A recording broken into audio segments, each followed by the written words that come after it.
Assalamualaikum warahmatullahi wabarakatuh.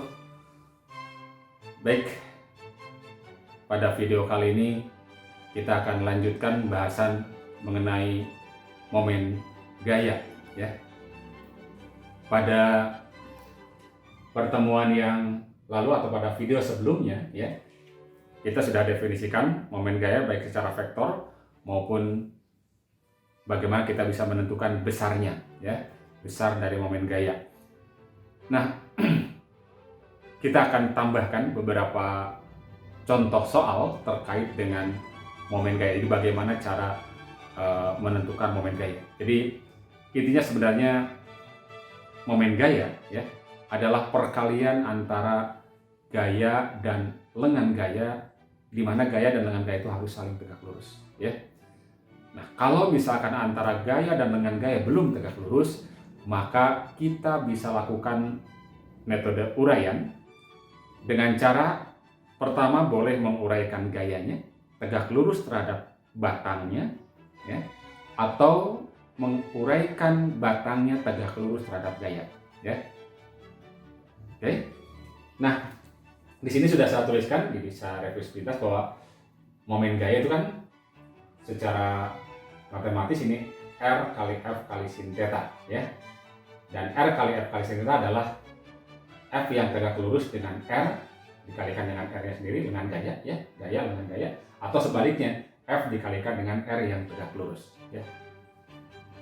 Oke, kemudian ingat pula bahwa kalau seandainya momen gaya menyebabkan perputaran searah putaran jarum jam, maka momen gayanya kita beri tanda negatif. Sebaliknya kalau searah putaran jarum jam, kalau berlawanan arah putaran jarum jam, maka kita beri tanda positif. Nah, bisa dimaknai bahwa kalau negatif diputar searah putaran jarum jam, dia arahnya akan masuk ke dalam, tetapi kalau diputar berlawanan arah putaran jarum jam, itu akan keluar ya. Jadi saudara coba sekali lagi bayangkan bagaimana memutar skrup. Jadi kalau skrup diputar searah putaran jarum jam, itu kan akan masuk ya. Sebaliknya kalau skrup diputar berlawanan arah putaran jarum jam, dia akan keluar ya. Nah, kita lihat sekarang contoh yang pertama ya. Ini ada gambar di mana ada sebuah batangnya masanya diabaikan ya. Kemudian diporoskan di A, ada yang sel di A.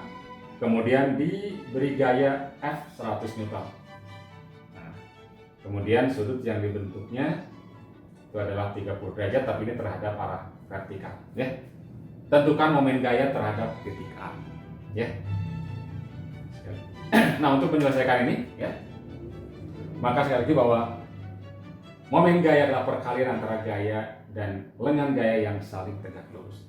Ini kan antara panjang batang atau lengan gaya dengan gaya ini belum tegak lurus. Nah, bagaimana cara membuat yang tegak lurusnya? Kemarin atau pada pertemuan sebelumnya sudah dibahas ya. Tinggal kita buat, salah satu caranya adalah dengan cara memperpanjang gayanya. Kita buat garis memperpanjang gaya ya. Kita membuat garis yang berimpit dengan gaya. Kemudian dari titik ini, dari titik poros, kita tarik juga garis, kemudian ini sudah digambarkan ya. Kemudian dibuat tegak lurus. Ya. Maka jarak dari titik A ke titik ini, katakan adalah titik C misalnya, itulah lengan gaya untuk F ya, kita tegak lurus. Tinggal kita hitung berapa panjang dari A sampai ke C. Nah, untuk menentukan itu kita tinggal lihat dari sebuah segitiga siku-siku di sini. Nah, ini segitiga siku-siku ya. Ini panjangnya berapa? 10 ya. Kita tinggal hitung berapa panjang ini, berapa panjang ini. Tapi yang diperlukan hanya panjang ini saja sebenarnya ya. Nah, untuk menyelesaikan ini kita tinggal gunakan bantuan trigonometri ya. Nah, ingat bahwa kalau ada segitiga dengan salah satu sudut 30 derajat ya, segitiga siku-siku, maka perbandingan sisi terkecilnya itu adalah, ingat sin 30 kan 1/2 ya, 1/2. Ini sin 30 1/2, dan ini adalah akar 3 ya. Jadi kalau kita hafal perbandingan sisi-sisi terkecil dari segitiga siku-siku di mana sudutnya 30 derajat, ini akan mudah kita hitung. Lalu bagaimana cara menghitung dari A sampai ke C? Nah, dari A sampai ke C, jadi jarak AC, itulah dengan gayanya. R itu adalah jarak dari A ke C. Tinggal kita lihat, A ke C berapa bagian? Akar 3. Akar 3 bagian. Dan yang kita ketahui adalah yang 2 bagian ini kan ya, yang 2 bagian itu berapa? 10 ya, berarti per 2. Jadi akar 3 bagi 2 kali 10. Berarti ingat 10 bagi 2 berapa? 5 ya. 5 akar 3. Oke. Nah, itulah dengan gayanya ya. Jadi kalau sudah mahir nanti bisa kita lihat, oh 2 mewakili 10. Kalau 2 mewakili 10 berarti satunya mewakili berapa? 5. Gitu kan ya? Nah, maka pastilah di sini akan 5 meter. Di sini berapa? Nah, yang satu kan 5 meter, berarti kalau akar 3 ya berarti 5 akar 3 meter. Oke? Banyak-banyak berlatih sehingga nanti akan mudah bisa menyelesaikan persoalan terkait memanfaatkan trigonometri atau segitiga siku-siku ya. Baik, kita sudah tahu R yang tegak lurusnya ya. Jadi ini adalah R yang tegak lurusnya atau dengan gayanya. Maka kalau sudah tahu ini, tinggal momen gaya terhadap A, tinggal F dikalikan dengan R yang tegak lurus ya. Nah, jadi di sini R yang tegak lurusnya ya. Ini saya kurang lengkap ya. Ini boleh kalau dilengkapi, boleh saja jadi sama saja dengan apa? F dikalikan dengan R yang tegak lurus ya, sama saja ya. Oke. Nah, tinggal kita masukkan sekarang, berarti F-nya adalah 100 dikalikan dengan 5 akar 3, berarti 5 kali 100, 500 ya. 500 akar 3. Satuannya adalah Newton. Nah, kalau hanya mencari besarnya saja, ya cukup seperti ini sebenarnya ya. Tapi kalau misalkan kita ingin lengkap, boleh saja. Kita tinggal lihat bagaimana sih perputaran yang dihasilkannya. Nah, cara melihat perputaran yang dihasilkan oleh momen gaya ini, tinggal lihat F-nya arahnya ke kanan, titik porosnya di sini. Kita tinggal buat garis yang searah dulu dengan F, kemudian belokkan ke arah titik A, ke arah porosnya. Maka kalau dilanjutkan, ini adalah akan berlawanan arah putaran jarum jam. Berarti dia akan menghasilkan momen yang positif ya. Momen positif artinya apa? Arah momen gayanya keluar ke sini. Nah, perlu dibedakan arah momen gaya sebagai vektor, gitu kan ya, dengan arah putaran yang dihasilkan ya. Oke, jadi ini adalah arah putaran dari batang. Jadi kalau diberi gaya begini, dia akan memutarnya ke kanan ya. Tapi kalau momen gayanya sendiri secara vektor, itu arahnya keluar ya, sesuai dengan aturan putaran. Oke? Oke, itu contoh yang pertama ya. Baik.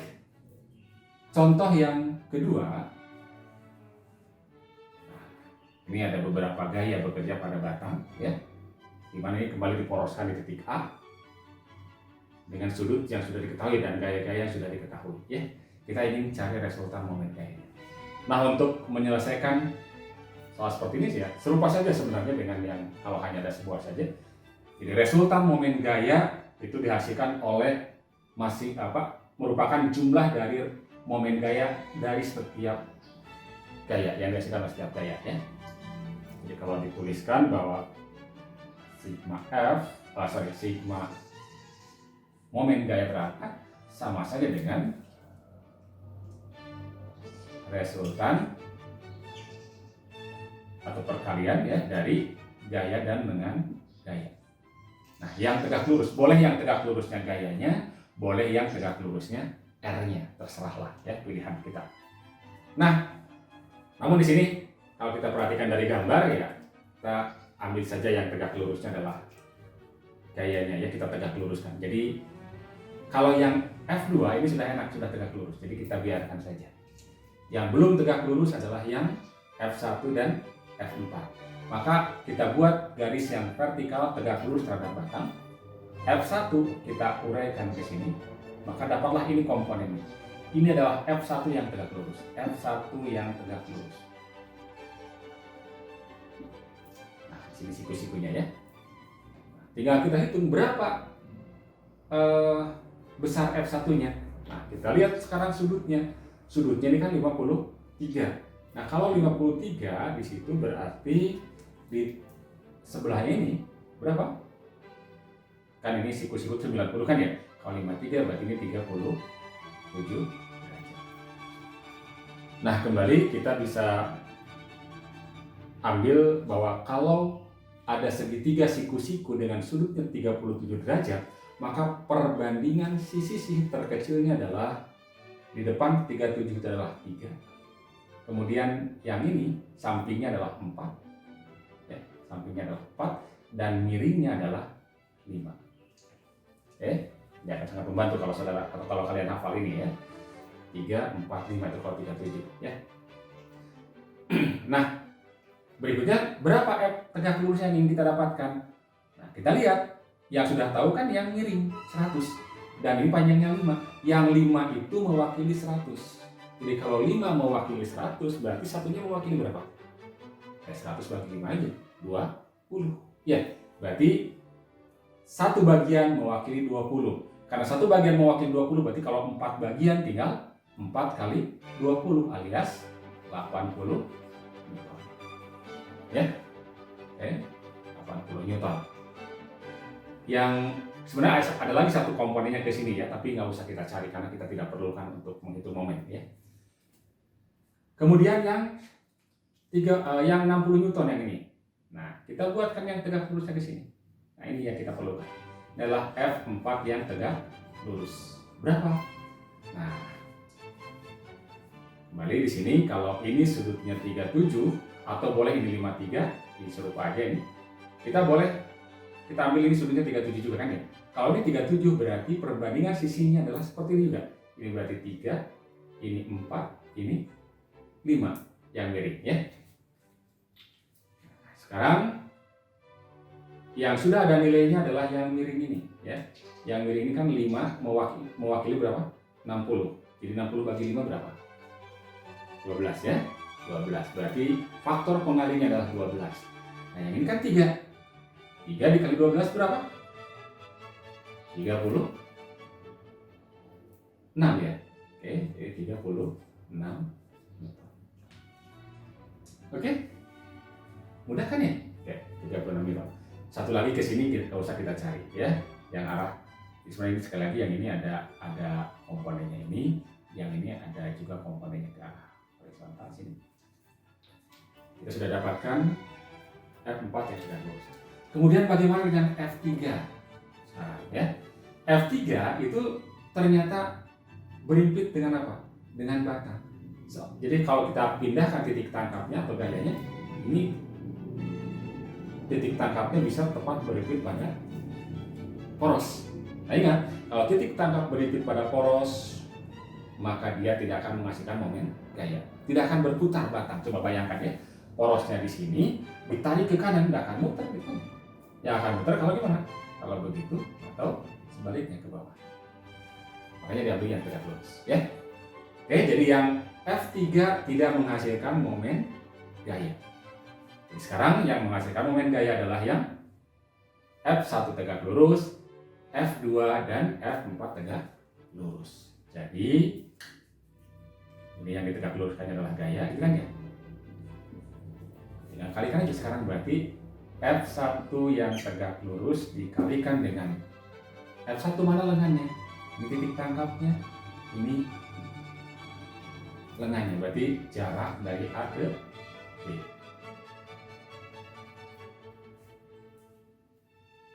Oke, sebentar ada yang sedikit lupa ya. Jadi ini arahnya bagaimana? Nah, arah putarannya ya.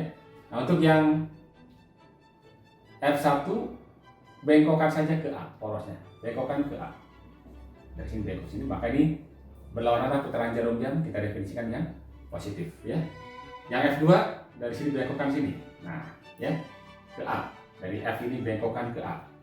Berlawanan arah putaran jarumnya berarti negatif. Yang F4 bengkokkan ke A. Jadi sama ya F4 ya. Yang F4 itu arahnya ke sana juga ya. Berarti positif ya. Oke, jadi F1 kali RAB ini yang positif, kemudian F2 yang negatif, ya, ini negatif berarti minus F2 dikali jaraknya atau lengannya adalah jarak dari A ke B, ya, R dari A ke B. Nah, yang F4 positif lagi, ya, berarti F4 yang tegak lurus dikali dengan jarak dari sini ke sini, lengannya kan, ya, berarti jarak dari A ke C, lengannya dari A ke C.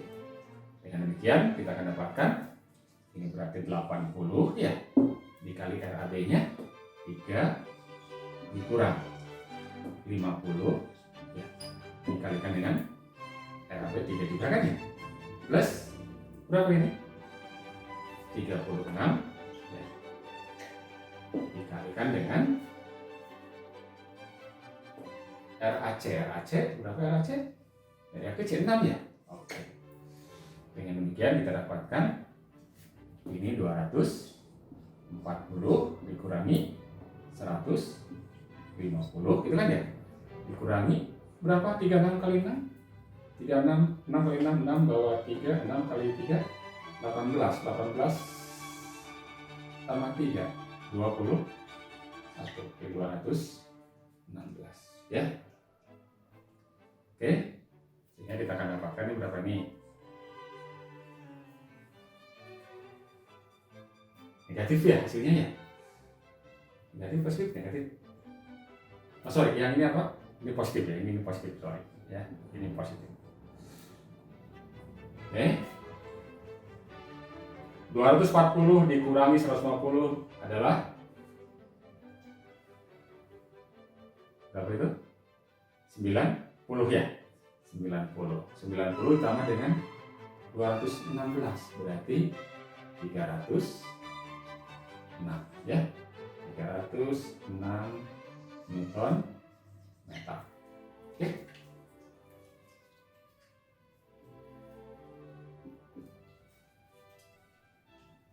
Baik.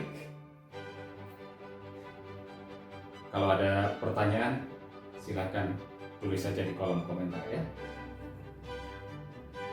Oke, saya kira cukup saja dahulu. Terima kasih. Assalamualaikum warahmatullahi wabarakatuh.